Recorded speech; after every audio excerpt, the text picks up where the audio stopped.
Hello বন্ধুরা, সবাই কেমন আছেন? আশা করি সবাই ভালো আছেন। আজকে একটা নতুন রেসিপি নিয়ে এসেছি। রেসিপিটির শুরুতে আপনাদেরকে জানিয়েছি কী কী উপকরণ দিচ্ছি। প্রথমে কিছু ভেন্ডি নিয়েছি, দেখতেই পাচ্ছেন ঢেঁড়স।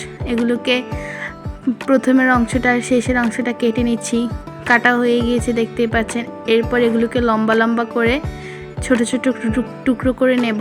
দেখতেই পাচ্ছেন টুকরো করছি আমরা। এরকম করে কিন্তু আপনারা টুকরো করবেন। আর এই ভর্তাটা কিন্তু অনেক টেস্ট হয়েছিল। আর বলেই দিচ্ছি, এটা কিন্তু ঢেঁড়সের ভর্তা, আর এটা অনেক মজা খেতে। যাই হোক, দেখতেই পাচ্ছেন আমার কিন্তু প্রায় কাটা শেষ। একটু দেখিয়ে দিচ্ছি আপনাদেরকে।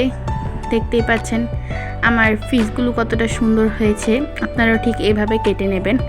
তারপরে আমরা 3টে কোয়া নিয়েছি, রসুনের কোয়া। তারপর এগুলোকে কিছু পানি দিয়ে চুলায় সিদ্ধ করতে দিয়ে দেব। তা আমার পানি দেওয়া হয়ে গিয়েছে, এখন আমরা এটাকে চুলায় সিদ্ধ করতে দেব। বলে রাখছি, চুলায় সিদ্ধ করার সময় কিন্তু আপনারা ঢাকনা দিয়ে সিদ্ধ দিতে দিবেন। এর ফলে এগুলো কিন্তু সহজেই খুব দ্রুতই কিন্তু সিদ্ধ হয়ে যাবে। তা আমার কিন্তু সিদ্ধ হয়ে গিয়েছে। এখন আমি এগুলোকে একটু নাড়িয়ে নেব। যেহেতু যদি পানি থেকে থাকে তাহলে ওইটা কিন্তু একদম সরে যাবে। একটু পানি রয়েছে তো ওইটা কিন্তু একদম শুকিয়ে যাচ্ছে, দেখতেই পাচ্ছেন। তা আমার ভেন্ডি এবং ওই 3টে রসুনের কোয়া হয়ে গেছে সিদ্ধ। এরপর কড়াইতে সরিষার তেল দিচ্ছি। সরিষার তেল দিলে কিন্তু অনেক মজা লাগে খেতে। তারপরে দিয়ে দিচ্ছি 2টা শুকনো মরিচ, দেখতেই পাচ্ছেন। শুকনো মরিচের পর ওই যে 3টা কোয়া সিদ্ধ দিয়েছিলাম ওগুলো দিয়েছি, এবং দিয়েছি 2টা কাঁচামরিচ। শুকনো মরিচ এবং কাঁচামরিচ দুটোটাই আপনারা এই সরিষার তেলে ভেজে নেবেন। দেখতে পাচ্ছেন আমার কিন্তু ভাজা প্রায় হয়ে গেছে। এখন রসুনের কোয়া আর শুকনো মরিচ আর কাঁচামরিচ এগুলোকে ভালো করে মেখে নেব। ভালো করে না মাখলে কিন্তু এগুলোর একটা স্বাদ, যেই স্বাদটা ওইটা পাবেন না।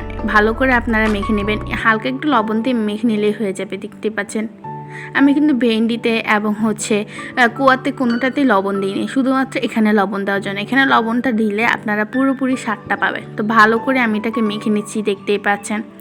আপনাদেরকে দেখিয়ে দিয়েছি আমি কিভাবে মাখছি। অনেক সুন্দর করে এটা মাখতে হবে। তারপরে দিয়ে দিচ্ছি পেঁয়াজ এরকম করে লম্বা লম্বা করে কেটে নিয়ে হয়ে যাবে। দেখতেই পাচ্ছেন আমার পেঁয়াজ হয়ে গেছে। এখন আবার একটু সরষের তেল দিয়ে এবং ধনেপাতা কুচি দিয়ে এগুলোকে মেখে নেব। মাখা প্রায় হয়ে গিয়েছে। এখন আমি দিয়ে দেব ভেন্ডি। এখন এই ভেন্ডিগুলোকে সিদ্ধ করে রাখা এই ভেন্ডি অথবা ঢেঁড়সগুলোকে ভালো করে আপনারা ভেঙে নেবেন, যাতে ভালো করে মেখে নিলে এইটা কিন্তু অনেক খেতে মজা লাগবে এবং আপনাদের চাবাতেও খুব সুবিধা হবে। আমি ভালো করে মেখে নিচ্ছি, আপনারাও ঠিক এভাবে মেখে নেবেন। বারবার বলে রাখছি, এগুলো কিন্তু ভালো করে মেখে নিতে হবে। যাই হোক, আমার কিন্তু মাখা প্রায় হয়ে গিয়েছে, দেখতেই পাচ্ছেন। এখন আমি এগুলোকে আপনাদের সাথে গরম ভাতের সাথে খেয়ে দেখাবো। তো তাই জন্য নিয়ে নিয়েছি ভেন্ডি ভর্তা, তারপর একটা লেবু আর ভাত। এই গরম ভাতের সাথে যদি আপনারা একটু লেবু দিয়ে খান না, তাহলে অসাধারণ লাগবে। তো যদি ভালো লেগে থাকে ভিডিওটি লাইক করে দিবেন।